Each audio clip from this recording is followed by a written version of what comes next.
रामपुर में सब कुछ शांत था, लेकिन इस शांति के पीछे छुपी थी एक आने वाली आंधी।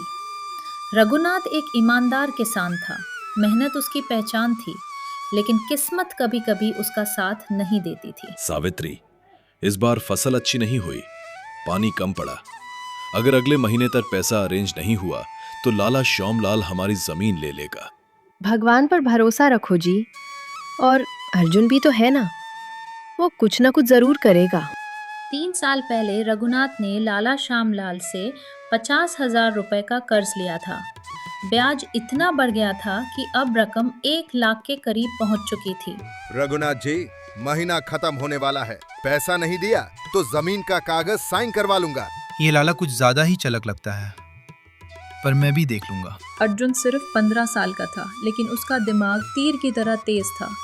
उसने डिसाइड किया, प्रॉब्लम चाहे जितनी बड़ी हो, सॉल्यूशन भी कहीं ना कहीं होता है। अगर मैं लाला को उसकी ही चाल में हरा दूं, पर कैसे?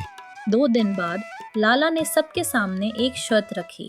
मैं एक खेल प्रपोज करता हूँ। एक थैला होगा जिसमें 2 पत्थर डालूंगा, एक सफेद और एक काला। अगर अर्जुन ने सफेद पत्थर निकाला तो कर्ज माफ, अगर काला निकाला तो जमीन मेरी।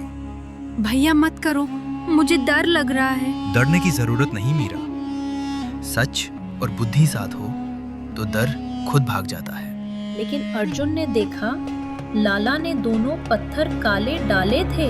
अच्छा लाला, तुमने सोचा मैं बच्चा हूँ, पर गेम अब शुरू हुआ है। चलो बेटा, अपनी किस्मत आजमाओ। अरे गलती से गिर गया, पर कोई बात नहीं।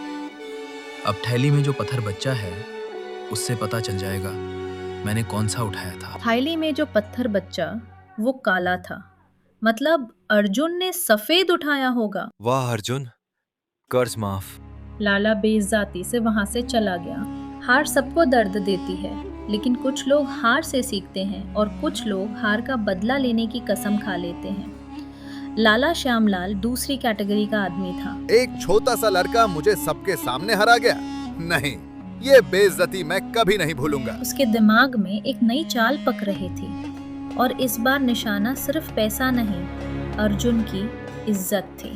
2 दिन बाद गांव में एक अजीब अफवाह फैल गई। सुना क्या? पंचायत का पैसे वाला संदूक गायब हो गया। हाँ, और किसी ने बोला अर्जुन को रात को चौपल के पास देखा था। भैया, सब कह रहे हैं तुमने पैसा चोरी किया। अर्जुन, सच सच बता, क्या तू रात को चौपाल गया था? हाँ बाबूजी, मैं गया था, पर चोरी करने नहीं।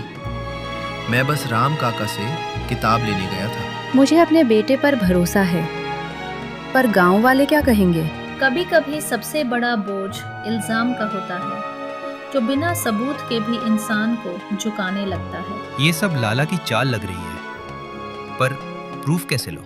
चतुर दिमाग कभी हार नहीं मानता। अर्जुन ने डिसाइड किया, सच को ढूंढ कर लाना ही होगा। ये निशान मेरे नहीं है, मेरे जूते तो छोटे हैं। गांव में सिर्फ एक आदमी ऐसे बड़े जूते पहनता है, लाला श्यामलाल। अर्जुन, सबूत दो, वरना हमें फैसला लेना पड़ेगा। मुखिया जी, ये मिट्टी के निशान देखिए, ये मेरे जूतों से बड़े हैं, और ये निशान सीधा लाला जी के आंगन तक जाते हैं। ये झूठ है, मैं क्यों चोरी करूंगा? अगर आपने चोरी नहीं की तो अपने जूते सबके सामने दिखा दीजिए। अरे निशान तो मिल रहे हैं। लाला का चेहरा पीला पड़ गया। मैं सिर्फ इसे बदनाम करना चाहता था। मेरा बेटा चोर नहीं, चतुर है। लाला श्यामलाल, तुमने झूठ फैलाया और चोरी की, तुम पर जुर्माना लगेगा। ईमानदारी पर लगा दाग साफ हो गया, और अर्जुन की इज्जत और भी बढ़ गई। भैया, तुम्हें डर नहीं लगा था? डर लगा था, पर सच से बड़ा कोई हथियार नहीं होता। कभी कभी जीत के बाद सब कुछ शांत लगता है, लेकिन असली परीक्षा तब शुरू होती है जब दुश्मन और ज्यादा तैयारी के साथ लौट कर आता है। लाला श्यामलाल जेल जाने से बच गया, जुर्माना भर दिया, पर उसकी आंखों में अब भी जलान थी, और इस बार उसने अपने शहर में पढ़ने वाले बेटे विक्रम को बुला लिया। पिताजी, एक गांव का लड़का आपको 2 बार हरा गया, अब देखना मैं उसका दिमाग ही उसके खिलाफ उसे करूंगा। बस मेरी इज्जत वापस ला दो बेटा। विक्रम शहर में पढ़ा लिखा था। उसे कानून और कागजों की ताकत पता थी। उसने एक नई चाल चली, गांव की जमीन के कागजों में गड़बड़ ढूंढने की। पिताजी, रघुनाथ जी के खेतों का एक पुराना रिकॉर्ड मिसिंग है। अगर हम प्रूव कर दें कि उनकी रजिस्ट्री अधूरी है तो जमीन लीगली हमारी हो सकती है। मुखिया जी, ये देखिए, इनके जमीन के कागज इनकम्प्लीट है। कानून के हिसाब से जमीन अब विवादित है। गांव वाले शौक रघुनाथ के हाथ कांपने लगते हैं। पर हम तो यहीं पैदा हुए, यहीं पाले बड़े। इस बार लड़ाई दिमाग से ज्यादा हिम्मत की थी। कभी कभी सच अंधेरे में छुपा होता है, बस उसे रोशनी तक लाने वाला चाहिए। मिल गया। ये 25 साल पुराना सर्टिफाइड कॉपी है। ये कागज बिल्कुल सही है। जमीन पर रघुनाथ जी का ही हक है। गांव वाले ताली बजाते हैं। लाला और विक्रम चुप रहते हैं। अर्जुन, तुम सच में चतुर हो, मैं मान गया। लाला ने फैसला किया। वो अब ब्याज कम करेगा और ईमानदारी से व्यापार करेगा।